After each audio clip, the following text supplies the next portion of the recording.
Okay, so full disclosure, John, I am doing this show hungover. Attaboy. Yeah.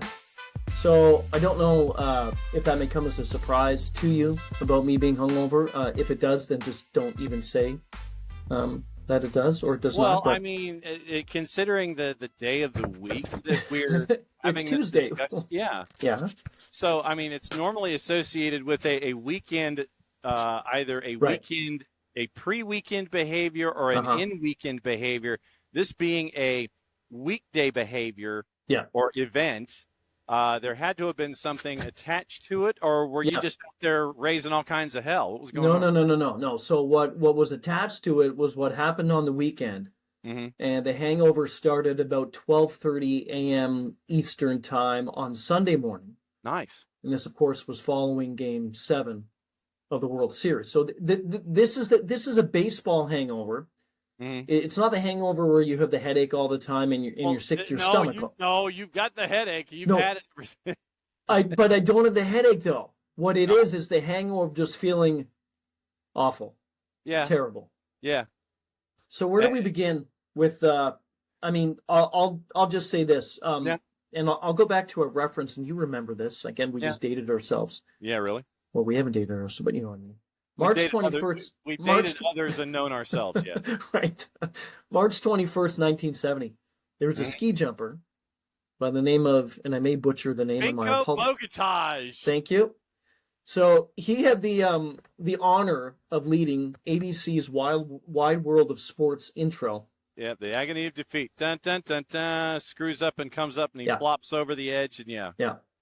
So the thrill of victory and the agony of defeat, Jim McKay. Vinko Bogataj. Said all that, and Vinko Bogataj was the one. So you go back to Sunday, John. Yeah. There was nobody flying off a ski hill and not making it, but... No, but folks were probably trying to figure out how they could get from from Lakeshore Boulevard over to the island airport, and if they didn't make it, they probably weren't complaining. And you know what was even worse is that in the city that night at 12:30 a.m. ET, they shut down some of the public transit. So you've got people already completely ticked off, yelling at everybody, saying, "How can you shut?" Anyway, okay. So here's the thing: you and I have seen a bunch of different sporting events in our lifetime. Yeah. That was the greatest Game 7, John, that I've ever seen play in any sport. That was greater than Joe Carter in extras. Yeah, greater. Because now the ending for the Blue Jays was better in 1993. But everything involved in that game, I have never seen a game in any sport have that much entertainment put into, 4 hours and change than I did in Game 7 between the Dodgers and the Jays. And I'm sorry, John, the Jays didn't listen. Your Dodgers, your non-Dodgers ended up winning. Yeah, I was about to when you said Dodgers, I was about to tell the Dodgers who was number one, but I didn't quite get there at the time. No, you didn't, eh? Yeah. Yeah, it's. It was an extraordinary game. It was an extraordinary game, John. The boss and I take full credit for the loss. Why? Because we were at the Auburn. We were at the Auburn football game with Kentucky. Yeah. And I was casually keeping an eye on it and what was going on in Major League Soccer and such, because it was far more entertaining staring at my phone than staring at the football game in front of us. And it ended up in firing one of the coaches by the end of it. But we go into the car, and the game in and of itself was so bad, even with all of the TV breaks. Yeah. It was 2 hours and 45 minutes, including commercials, because teams were trying to run the ball, and they were not very successful at it. It took us 3 hours and 15 minutes from opening kick to get to the car, and then another half hour to leave the campus. That's how bad it was. That's not good. We turned on the radio broadcast of the game just in time for the Rojas homer. So the boss and I take full blame for the events that happened because from the ninth inning forward, or the ninth inning on, because the second we turned the radio on was when the game-tying homer happened in the ninth inning, and then everything went from there. So, yes, please send all of your hate mail this way, because we are to blame. I've been asked a number of times in the last few days, who do you put the blame on? Do you put the blame on Jeff Hoffman? Do you put the do you put the blame on Shane Bieber? Okay, so now it is quite simply put the blame on this guy. Yeah, listen, that game, again, it stinks about sports is that a team does have to lose. The Jays had so many opportunities in that game. And what was crazy about it all to me is that for all the games beforehand, even in game 6, they had a bunch of chances to win that game, but they didn't. So many of what this Blue Jays team was about this season was finding ways to win, coming back and winning. If there were 2 on base, more than likely, at least 1 would be coming home. If there was 3 on base, you'd have at least 1 coming home in almost every situation. When you leave 14 on base in a game 7, and that tied a dubious mark, John, set by the 1924 New York Giants. Again, dating ourselves, no, we're not that old. I was there, yes. Yeah, right. Okay. Wow. But when you do that, the Dodgers beat you, but you also had a hand in beating yourselves. And I'm not taking away from the sting, the hangover. It is brutal what happened to that club because specifically of the makeup of the team as well. They love each other. Yeah. It's a family. It's a group. As Shane Bieber said after, among many players, he said, this isn't going to happen again. Meaning what was going on in 25 with everybody involved and everything that happened, that type of thing's never happening again. And we now have the decisions for the roster. Mad Max says he's coming back. He says he's not done. Yep. I think that if he continues in the role that he was in and comes back healthier, I think that having an experienced arm like that down the stretch and in the postseason is invaluable. Agreed. And I will say this for the non-Yankees version of this individual, but I want Don Mattingly to win a ring. Yeah. 39 so years in the industry and has not gotten a ring, should be in the Hall of Fame, has not gotten a ring, and the moment where he's sitting on the front step and Bo Bichette just comes around and just gives him a hug because you can just see just the vacancy that's there on Don Mattingly's face of just like, every expletive known to mankind. Like, I want him to get one because you've spent as much time as you have away from the Pinstripe organization. You've been in other places, and you were part of something that was really magical. And I want one for Don Mattingly for a bunch of different reasons, but for the realization of what sunk in after Game 7, that look on his face to me says it all. So going forward, again, it was quite an incredible series. Give the Dodgers credit where credit is due. Yep. What they did was in Game 7, they only hit home runs. They, as a team, John, hit 203. Yeah. So if I were to tell you at the beginning of the series or at the end of Game 7, if I were to say to you and you didn't know anything about, you just knew the 2 teams were playing, you didn't know who won. If I were to say to you, hey, one team hit 203 as a unit and they were outscored 34-26. Yeah. You would probably say to me, well, they must have lost. But they didn't. So give them credit. What they do and what they do well is hit home runs, and that's what they did. They had the Muncy home run against Savage, Rojas against Hoffman, and then Smith against Bieber. Okay, going forward, you talked about this last week. Biggest difference between Toronto and LA is also, among many differences, is how the Jays develop from within the system. Yeah. And how the Dodgers, and you said it last week, you're like, well, what is even their affiliate? Do they even have any affiliate? Because what they do is... They do in name only, I guess. Right. They attract free agents with money and with coming to Los Angeles. So for the Dodgers, they'll find a way to get back to where they were a season ago or a few days ago. What about the Jays? Let me throw this to you. You mentioned Scherzer. Chris Bassett, also a free agent. Yeah. Some other pitchers are free agents. Shane Bieber has a player option at $16 million. I don't think that he's going to pick that up, and I don't think. Well, he'll pick it up. I don't think he's going to come back. The big one for me is Bo Bichette. No contract, looking at maybe 7 years, 200 plus. Do you think he's coming back? He said at the end of the game, this is where he wants to be. Yeah, I think so. Oklahoma City, by the way, is now where the AAA affiliate is. Oh, thank you. Yeah, I got to mark that because I'll forget. Well, but I will say this. Their new affiliate in the California League has some of the best gear out there. The Ontario Tower Buzzers.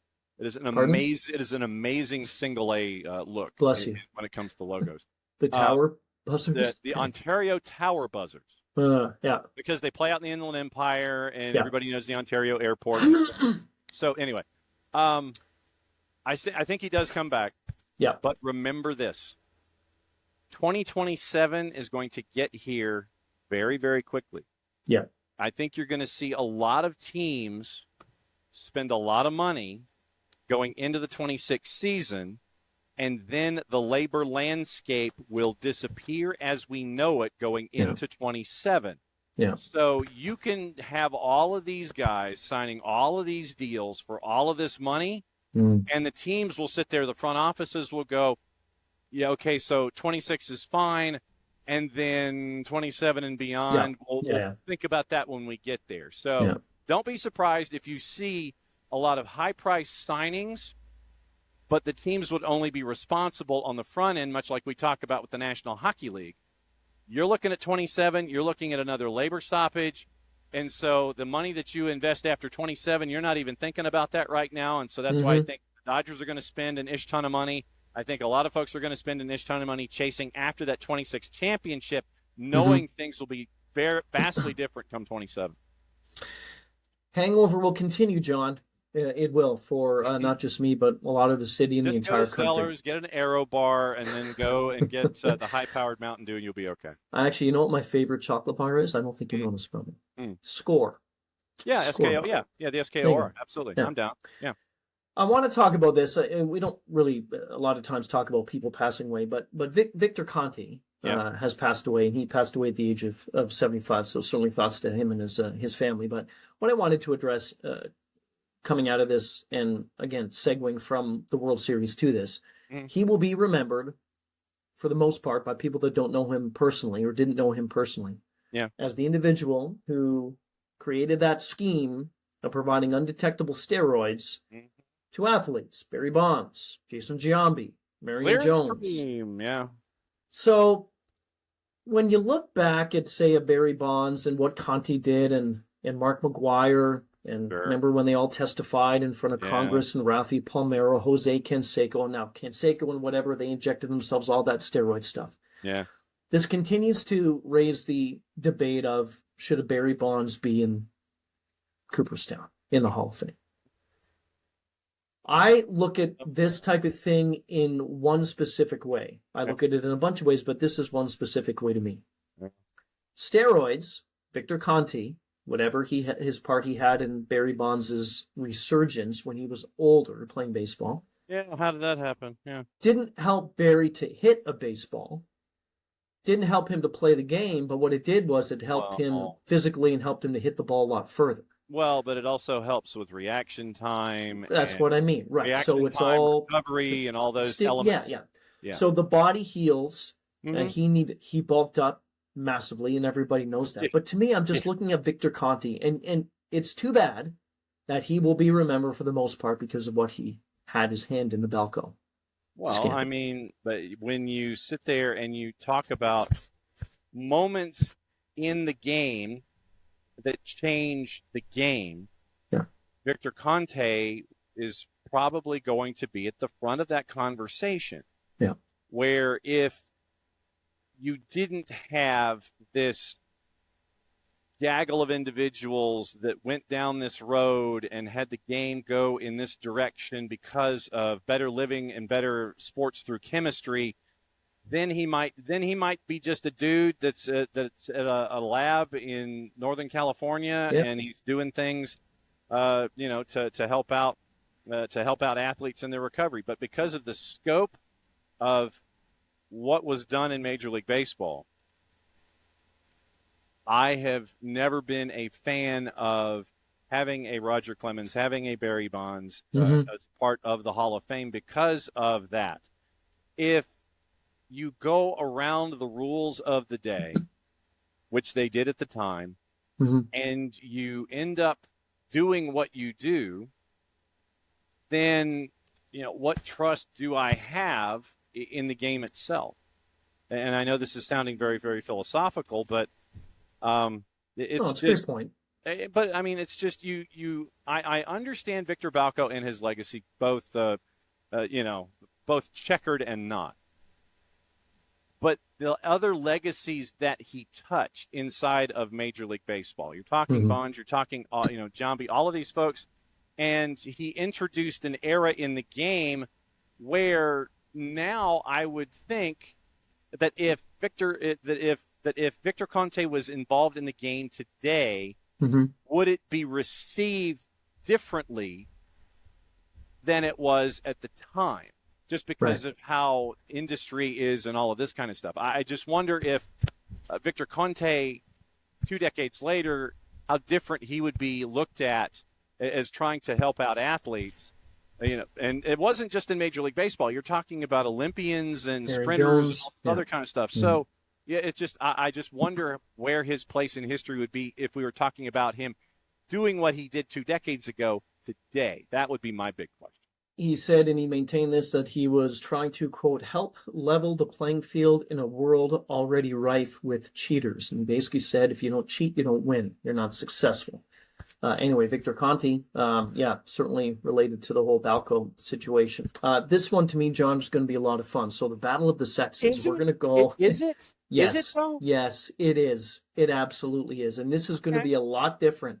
Number one, it's going to be a screaming match from you-know-who, right? Thank you. And then the other one, you're going to have Nick Kyrgios, who's going to try every single quirky shot in the book. And these two, to me, first of all, let me just back this thing up. So Aryna Sabalenka and Nick Kyrgios, they're going to take on each other, if you will. Battle of the Sexes. Sure, why not? It's the 4th Battle of the Sexes. Don't care. They're going to do it in Dubai. Hold on a second. Don't care. On December 28th. Still don't care. That's fine. But this, to me, is you have the most women's tennis player on the women's side of the draw. And you have Nick Kyrgios, who is the most curious men's player on the men's side of the draw. How can this not be somewhat entertaining to you, John Nelson? It's one serve into a shorter court. Kyrgios is coming off of injuries. It's a stunt. If folks That's dig fine, tennis, but stunts are fun. Stunts are fun to watch. Then if you're going to do it on full court either way. Don't sit there and short sell Sabalenka just because she's the women's tennis player of this group.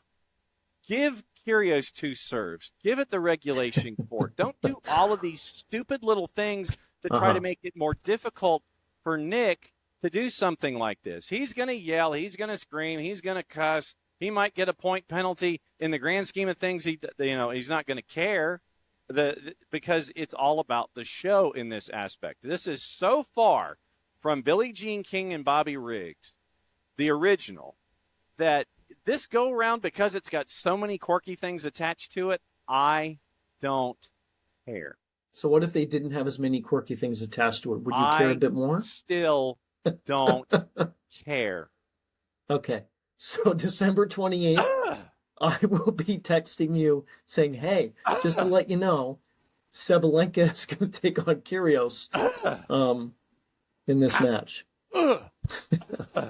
You're gonna... Okay, last one. Jim Biringer, by the way, is going to join us. We'll talk World Series. He wants to dive into... So it's a nightcap. Major League... In the day cap? Day cap, yeah, the day cap. He's going to talk about Major League Baseball, the luxury tax. Sure. He wanted to dive into... Good luck on that. Like I said, after 26 people, it ain't going to matter. So where's this now going, John? You and I have talked about this a couple times. Steve Ballmer, a new lawsuit now over the Kawhi Leonard case. 11 aspiration investors accusing him of using them as a front to dodge the NBA salary cap. No. Again, the whole thing about this is he continues to face all this legal trouble over that case, the alleged financial scheme involving that company to secretly pay Leonard more money to get his signature with the team to stay within the NBA salary cap. Here's my thing. Yeah. Hey, Ballmer, how much is the guy worth? $1 quadrillion? Yes. Do you actually need to go through this type of nonsense because you're out of money, or you want to make sure you're circumventing, you're not going to pay? Come on, man. Come on, man. I think there's a lot to this, and you and I talked about this when it was first reported. There is a lot to this, and this continues to be a really bad look for him and the entire organization. And Kawhi Leonard, too, by the way. Yeah, who has stayed silent in all of this. He never speaks anyway, John. But still. Can't get anything out of the guy anyway. From your time with the Raptors, yes, I know. Right, yeah. But the where Ballmer is concerned, I think there is far more that we don't know versus what we do know. And Pablo Torre has done some amazing work with David Sampson on their program to read the lawsuit and go through it all and the no-paying job and all this kind of stuff. If it does end up – and where Ballmer to me claims that he was duped in September. He says he was duped in this case, and you're going, okay, new reporting, once again, $118 million to a now bankrupt Green Financial Services company for this no-show endorsement deal. And so you talk about carbon credits being purchased and all of these things in a no-show endorsement. And, Cuban writes a post about it back in September. And so Pablo Torre publishes a document from 2022. Clippers letterhead on the top. Document confirmation payment made to Aspiration for just under 21 million U.S. used to fund carbon projects signed by the CFO of the Clippers. Yeah. And so Torre asked someone inside of Aspiration about the payments to carbon offsets, and the person, to their full credit, went on, doctored voice and et cetera, and literally Cuban described one of the few ways the Clippers and Ballmer got money into Aspiration, literally described exactly what they did, completely correct that would be one of the avenues to circumvent the cap. And so Steve and his family are focused on sustainability, and they come out with a statement back in September. Team goes on to say what they're going to say, and you end up with, at the end of the statement from the Clippers, unfortunately, he was duped on the investment and on some parts of this agreement, as were many other investors and employees.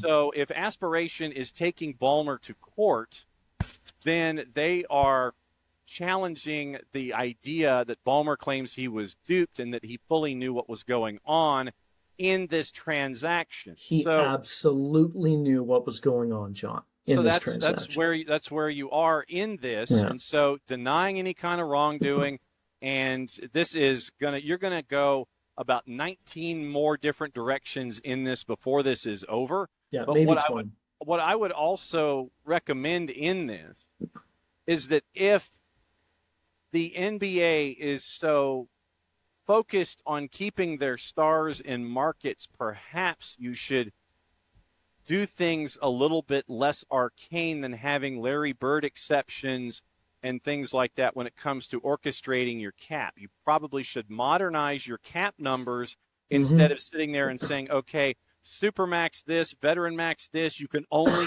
hear and figure out how you want to navigate the economics of the NBA in the 21st century. Probably what you should have done in this case is do what Major League Soccer did with Lionel Messi when he signed down in Fort Lauderdale. You sign him to a contract, yet you have all of these other elements added to it that deal with pieces of the action and deal with other elements that are attached to it when it comes to endorsement deals and things like that to bulk up the salary number that would make it competitive with other bids. So if I was to be, Steve Ballmer or the CFO or whomever, the Clippers, instead of sitting there and funneling something to a no-work gig, maybe sit there and try to think of endorsement deals inside Ballmer's company that are out in the open. Kawhi Leonard shows up on commercials. He does a walkthrough when it comes to Ballmer's. He doesn't have to say anything, but literally he goes walking through a 30-second commercial for something involving Intuit or Steve Ballmer, Enterprises, Inc., and maybe Kawhi Leonard's sitting at a computer and Intuit is doing, something attached to, hey, it's tax season. So something maybe in February or March, Kawhi Leonard is staring over a computer and you see a manufactured tax form. And Kawhi's kind of going like this. Not saying anything. He doesn't have to. No. He's just kind of sitting there going like this, looking up and down, looking up and down, looking up and down. Someone from Intuit comes into the screen, pushes a button on the computer terminal. Things are fixed. Kawhi smiles. Commercial's done. Something like that. Like I said, MLS did that with Lionel Messi and a bunch of other folks. NBA should do that with their stars to give these endorsement deals on the out front, so you're not having to allegedly do the things that you might have done to keep Kawhi Leonard around. That seems very easy to do. By the way, Ballmer's net worth in 2025 $11 kachillion. Kachillion. How many zeros is that? I don't know. You said the term first, didn't you? 155.9. So too bad he can't get to 156 billion. He's only at 155.9. Anyway, where there's smoke, there's fire. Yeah, give it time. It's simmering. It's now turning into whatever. And it's my Clippers too, so it makes sense. I know. Jim Biringer will join us next, and we'll get into a break. Jim Biringer comes in for the nightcap, daycap, recap. Luxury baseball tax discussion. Sure. That is next.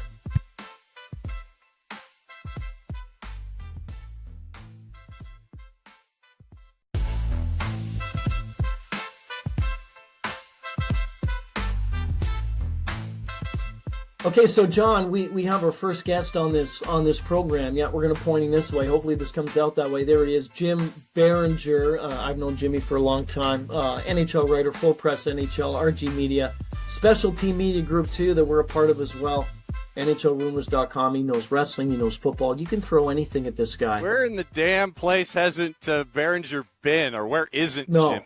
Days. Jim is all over. The fact that you had time for us today, JB, I'm thankful, pal. Hey, I appreciate you guys having me on. It's awesome to be here, and I can't wait to talk, man. You guys got something cooking here. I wanted to join the North-South today, but I'm with Johnny on the south side of the border, so.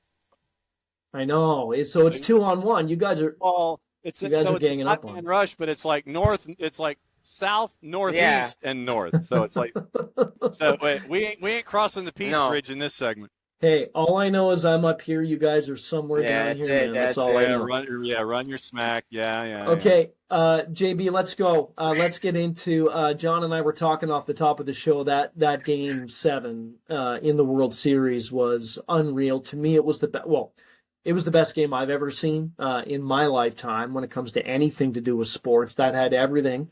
And I said to John, too, they used to have this commercial running, ABC's Wide World of Sports, and it was the thrill of victory and the agony of defeat. You could see that, the thrill of victory by L.A. and the agony of defeat by the Jays. What's so disheartening with that and anything to do with sports in the Game 7 is one team had to lose and the Jays did. Yeah, they did. I mean, unfortunately, the Jays, they just like literally millimeters away from winning the World Series. What a clutch throw by Rojas. I mean, he comes up top of the ninth, couple outs left. Jays are 2 outs away from winning the World Series, and man, the ninth hitter smacks 1 yard. And look, I'm going to tell you this. The whole series to me brought me back to baseball because I hadn't watched a lot of baseball this year. Even though I'm a big Yankees guy, I knew the Yankees were not very good, and I knew they weren't going to beat the Jays. Despite everybody around in the New York area is like, oh, we're going to beat the Jays. I'm like, what team you been watching all year? Because it's not the same team I've been watching because the team I've been watching stinks. But I would love every game. I watched every game, every minute of this game.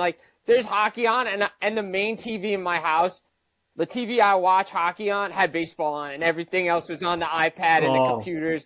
Because I'm like, I'm glued to this. This was awesome. Everything, 2 extra inning games. The Dodgers literally took it away. I hear people, the Jays choked it. The Jays didn't choke it. The Dodgers took it from them in Game 7. We were chatting too, John, weren't we, that LA hit 203 as a team. Yeah. So if I were to tell you that, hey, the winning baseball team in the World Series only hit 203, they were outscored, 34-26, you'd say there's no chance that the LA Dodgers won that series. How you win when you win. If you win 1-0, you still win 1-0. If you lose 7-3 or 11-4, you're still losing 7-3 or 11-4. So it's just taking advantage of the situation around you. Yeah, absolutely. I mean, look, I loved all the narratives coming out of Toronto on Sunday. I saw a lot of papers and online stuff. They're like, there's been no narratives. There's no narratives that have come out after Game 7. What are you talking about? Well, the one narrative was, I thought we got away from Yamamoto. I'm like, guys, if you listen to Dave Roberts after Game 6, everybody was available, including Yamamoto, World Series MVP. Yeah. This guy's old school pitching. Like, if people didn't think he was going to pitch in Game 7, did you not watch Game 3? He was going to pitch the 19th inning. Yeah. Like, what he did brought me back to old school baseball. I love when pitchers were pitching consecutive days every other day. That's like way, way back in the day. Like when, now guys are like 5 days off, 6 innings. No, Yamamoto, old school pitcher, reminds me of like Smoltz and Glavine and all those guys back in the day on the Braves pitching staff. Best pitch. Yeah. I will say this. I know the Braves only won one World Series in the 90s. They still had the best starting pitching staff in baseball, hands down. Oh, I agree. And John and I talked about this not too long, maybe a couple weeks back. We were making the distinction, John, if you remember, between throwing in baseball and pitching in baseball. Yep. And Maddox, Glavine, Smoltz, they pitched. I'm not saying there's not pitchers in the game today. Yamamoto's a great example. He's a pitcher, but you get a lot of guys who just want to throw gas all the time, John, and it doesn't work. No, and frankly, as the Angels fan in this discussion, I would love to see Dave Roberts manage the Colorado Rockies and see how successful he would be. Hey, I have said, and I think Jim's heard me before, I've said this about any coach in any league. No disrespect, but if you have a decent team, makes you a good coach. It does. Again, no disrespect. If you've got the best team money can buy, and your front office is basically sitting there and treating it like it's Fort Knox when it comes to anybody and everybody. Yeah, we'll get that guy. Yeah, we'll get that guy. Yeah, we'll get that guy. Look, you are walking into the car dealership and you're sitting there and going, I want the Porsche, I want the Ferrari, I want this one, and this one. And then it's like everybody else is sitting there going, well, damn, I wanted the Ferrari. I had the money for the Ferrari. Now I've got to figure out something else. No, it's just, look, give me Dave Roberts in Colorado. Give me Dave Roberts in Pittsburgh. I want to see how good a manager you are then. This was basically, I've got all the toys at Sharper Image, and what do I want to fire up the radio controlled helicopter and the vibrating easy chair tonight? What do I want to do to sit there? Do I want to fire up the lava lamp and sit there and stare at it? Do I want the 78-inch television to sit there in my vibrating easy chair to watch everything going on? That's what Dave Roberts has right now. Dave Roberts walked into Sharper Image, and he got everything in the store. What's it going to be like when you wander into Walmart? Yeah. No, it's true. I mean, look, I know that was like the big complaint coming out of the World Series for on the other side of things. Like, a lot of people who are baseball fans are like, oh, the Dodgers, they bought everybody. I mean, did people not watch the Yankees in the 2000? Yeah, exactly. They bought winning, right? Yeah. What? I don't care, right? Like, I really don't care because the Dodgers did what the Yankees did outside of everybody can say the 90s, they had Pettit, they had Rivera, Jeter, they developed some guys, but they brought in Tino Martinez, they brought in Scott Brosius, they Paul O'Neill they traded for. Like, they built a winning organization. Yes, they developed some players, Posada behind the net, behind the plate, but you know what? I think that the Dodgers, what they did, I didn't care. You know what? I just didn't care because, you know what? Why didn't your team spend the money? Okay. So let's get into, because I know you want to address this, the whole idea of the luxury tax, okay, in Major League Baseball. We kind of are alluding Much to like it. Shingles, the Dodgers don't care.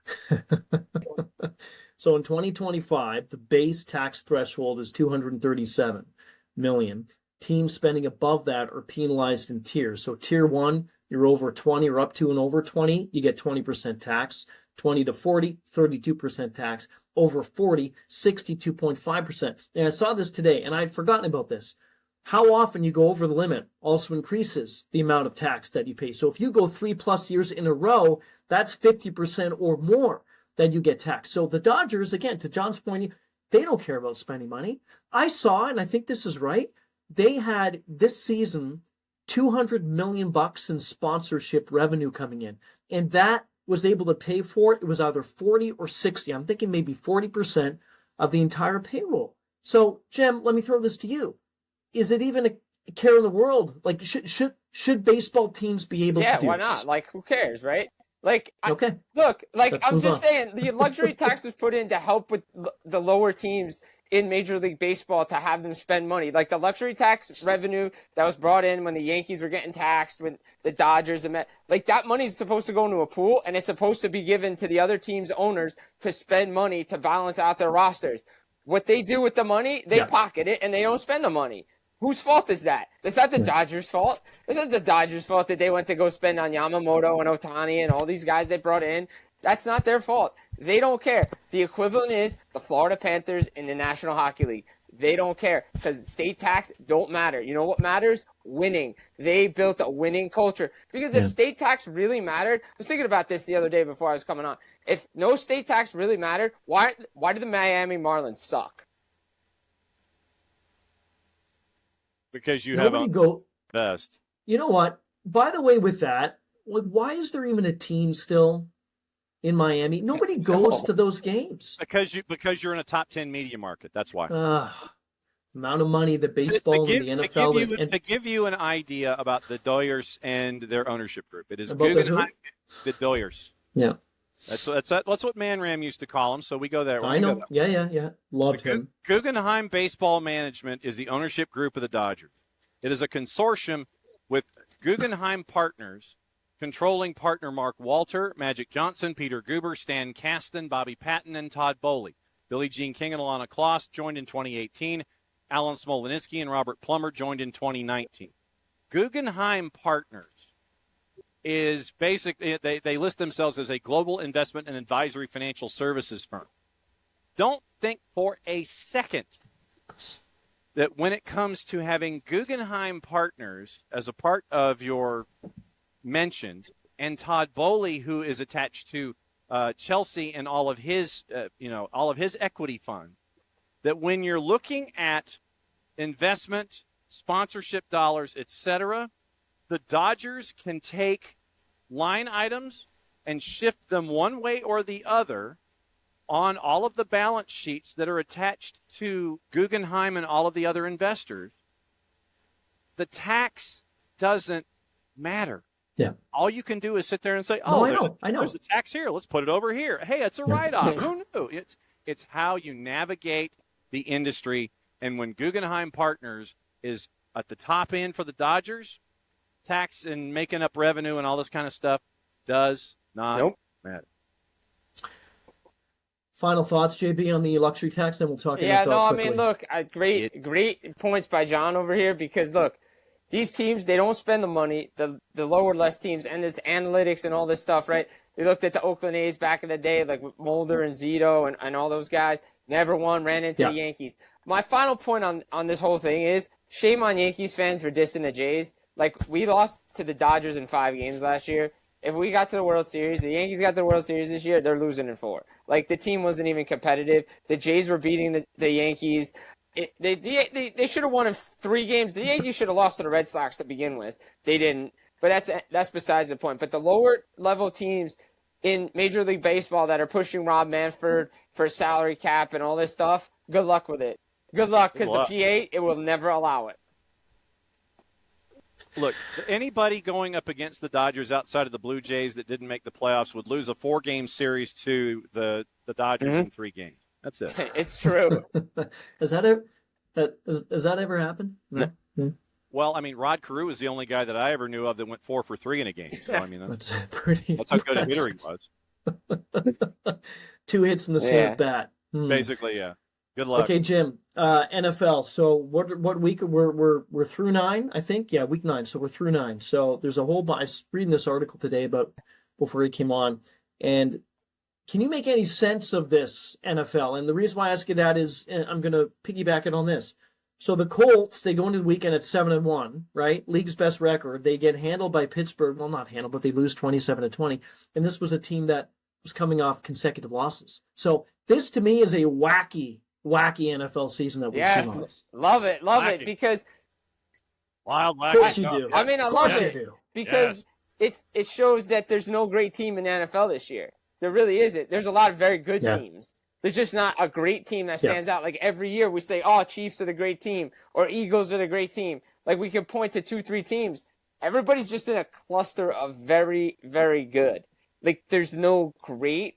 And it's like the college football season. There may be like 2-3 great, quote unquote, great teams. Like, that's about it.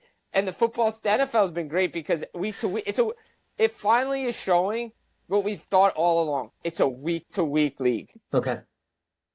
I was going to ask you this too, and then John can jump in. So is this maybe an anomaly for the season already? Again, there's a lot of track to go. Totally get that. But is the NFL kind of trending in this way where you see all the halves up here, meaning the winning ones, the gap between those that trying to chase them is decreasing, or is this kind of a one-off, do you think? That's a good question.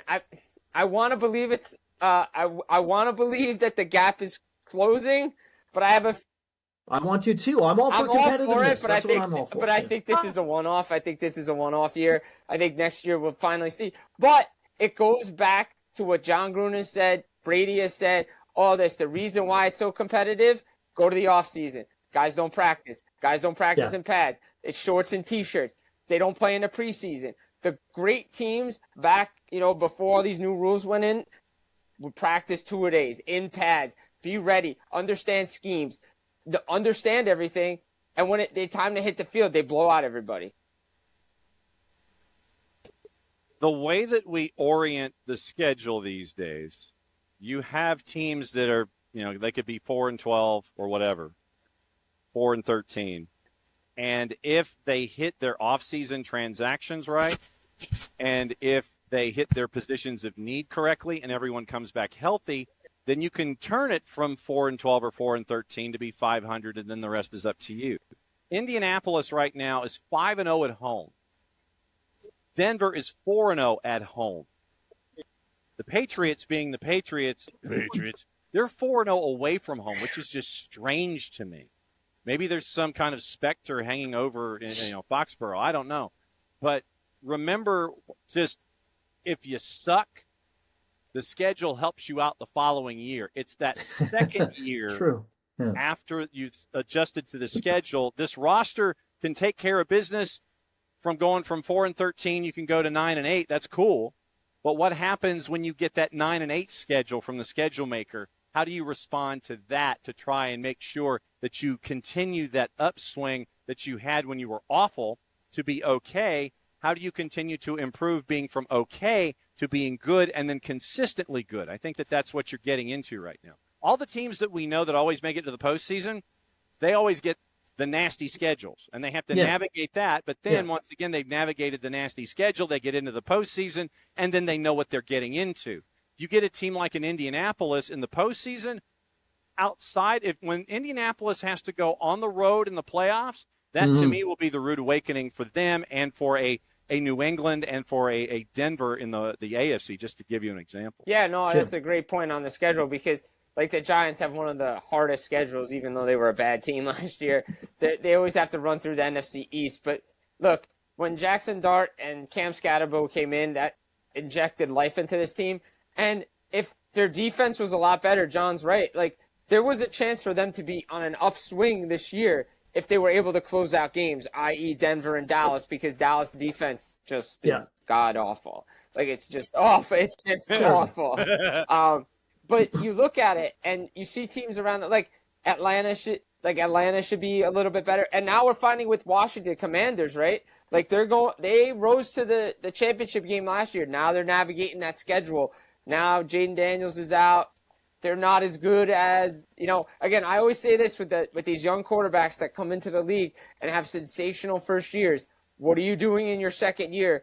How are you improving to beat the defenses that are game planning for you? Because you now have to one-up those defenses.